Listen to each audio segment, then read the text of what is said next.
Oui, en général, le mercato commence vers le 9 et se termine vers le 30 août, donc il va falloir en effet s'en occuper.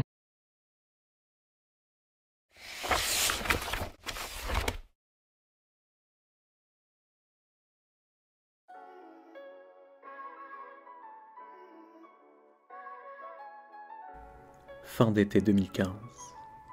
Un vent nouveau souffle sur la Canebière. Il porte le nom de Mitchell, tout juste nommé entraîneur de l'OM par le président Vincent Labrune. Pour l'ancien du Real, c'est une lourde et difficile mission qui s'annonce. Faire oublier à toute une ville la figure de Marcelo Bielsa, démissionnaire de son poste il y a seulement quelques semaines, à la surprise générale. Aujourd'hui encore, difficile d'établir avec certitude les raisons exactes d'un tel coup de folie de la part de l'Argentin. Mais pour beaucoup de supporters, le rôle douteux joué par Vincent Labrune dans cette affaire mérite des explications. Qui plus est après les ventes en cascade concédées par le club olympien, de Dimitri Payet à Gianelli Imbula, en passant par André-Pierre Gignac. Autant de ventes qui, dans la perspective de la saison à venir, ont décimé le club marseillais. Aussi, le futur président de la LFP doit-il absolument réussir sa fin de mercato estival, pour ainsi redonner aux supporters les moyens de nourrir de hautes ambitions, même avec un autre coach que Bielsa. Et pour nourrir de hautes ambitions en l'occurrence, Labrune s'est justement fixé pour objectif prioritaire de recruter un grand nom en attaque. Un joueur capable d'endosser le costume de l'éternel grand attaquant que tout Marseille attend à chaque mercato. Mais à défaut d'un numéro 9, il s'agira cette fois-ci d'un jeune ailier plutôt prometteur, évoluant alors en première ligue, sous les couleurs de Tottenham. L'Argentin Eric Lamela.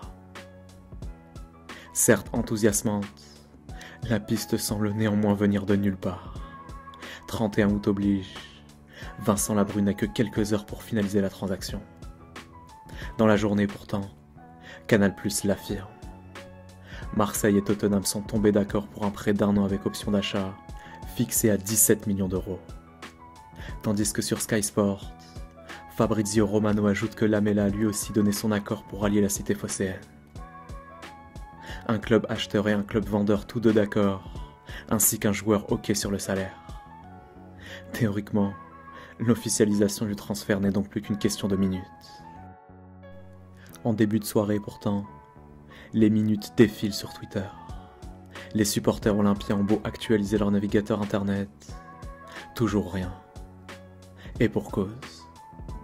En coulisses, Mauricio Pochettino, l'entraîneur des Spurs, a personnellement mis son veto sur cette opération, exigeant à son président qu'un remplaçant à Lamela soit recruté au préalable avant de le céder à l'OM. En vain.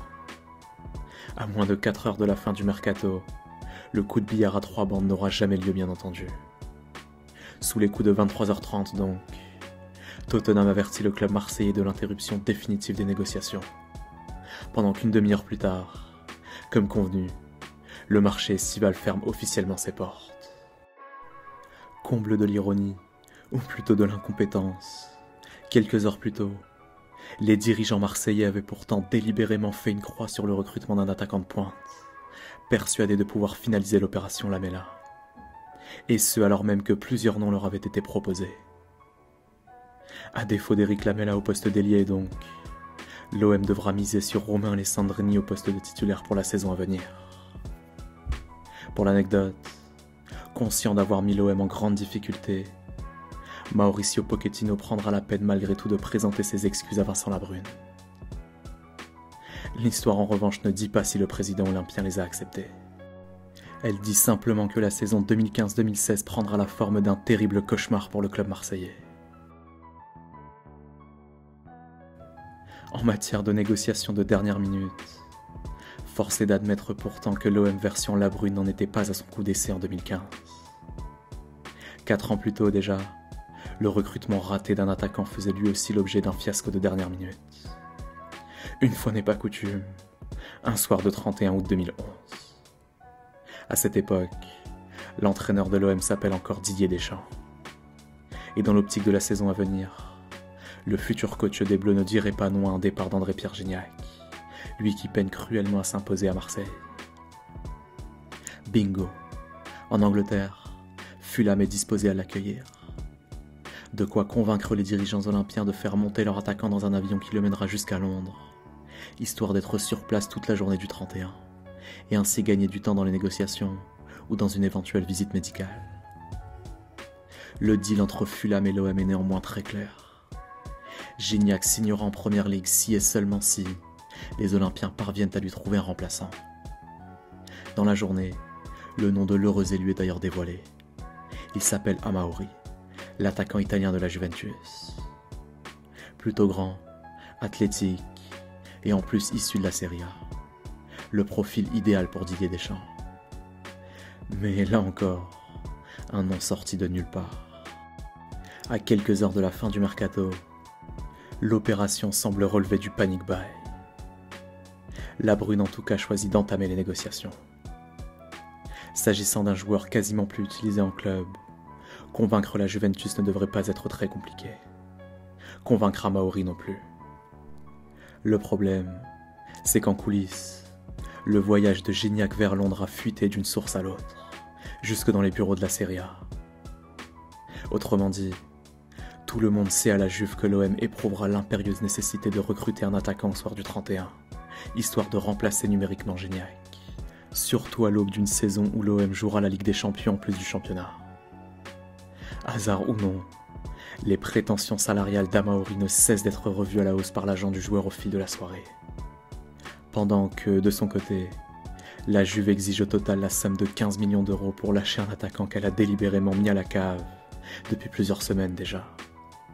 Bref, inutile d'insister. L'OM a saisi le message. Amauri et la Juve sont tout simplement en train de pigeonner les dirigeants marseillais. Lucide, Vincent Labrune choisit donc d'arrêter les frais. C'est moi-même qui ai mis un terme au dossier Amauri, se souvient-il. À un moment donné, ça ne devenait plus un choix sportif, mais un enjeu économique. Alors j'ai dit stop. Dans la foulée, Gignac reçoit l'ordre de rentrer à Marseille. Il n'ira pas à Fulham et poursuivra finalement sa carrière sous les couleurs de l'OM. Mais sans surprise, après une première partie de saison difficile en championnat, Didier Deschamps réclame à nouveau le recrutement d'un attaquant de pointe. Un profil déjà très difficile à trouver en temps normal, mais qui, en plein mercato hivernal, relève de l'impossible trouvaille, surtout quand il n'est pas anticipé. En catastrophe donc, l'OM n'a d'autre choix que de se tourner vers une vieille connaissance, en la personne du Brésilien Brandao, un an après son exil forcé vers Cruzeiro suite à des accusations de viol. Ironie de l'histoire, quelques semaines après sa signature, c'est bien Brandao qui parvient à qualifier l'Olympique de Marseille en quart de finale de la Ligue des Champions, sur un but tombé du ciel face à l'Inter. Preuve s'il en est, de l'incroyable capacité de réussite de Deschamps à l'OM. Le tout marqué par une guerre interne avec ses propres supporters et avec José Anigo, et par l'amateurisme de ses dirigeants sur le marché des transferts. Un an plus tôt, c'est avec l'amateurisme de Jean-Claude Dacier que l'Olympique de Marseille doit composer. Impossible de dresser ici la liste de toutes les gaffes commises par l'ancien président de l'OM. Parmi elles, néanmoins, la fameuse affaire Loïc Rémy. L'histoire remonte à l'été 2010, sur fond de mercato estival, et là encore, d'absence totale d'anticipation de la part des dirigeants marseillais. Champion de France en titre, l'OM débute la saison 2010-2011 avec l'étiquette de favori, et avec la présence de Mamadou Niang à la pointe de son attaque. Le 15 août pourtant, alors même que la saison a déjà démarré, coup de théâtre. L'attaquant sénégalais va finalement quitter la Ligue 1 et rallier Fenerbahçe en Turquie. Montant de l'opération, 10 millions d'euros. Amputé de son meilleur joueur, l'OM doit donc le remplacer au plus vite. Rapidement, le nom de Gignac est cité, mais également celui de Loïc Rémy. Jeune et très prometteur, la piste de l'ancien Lyonnais est plutôt crédible. Pour le laisser filer, l'OGC Nice réclame environ 15 millions d'euros.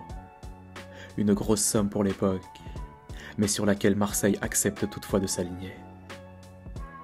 Le jeudi 19 août 2010, la venue du Niçois est donc en passe d'être officialisée par l'OM.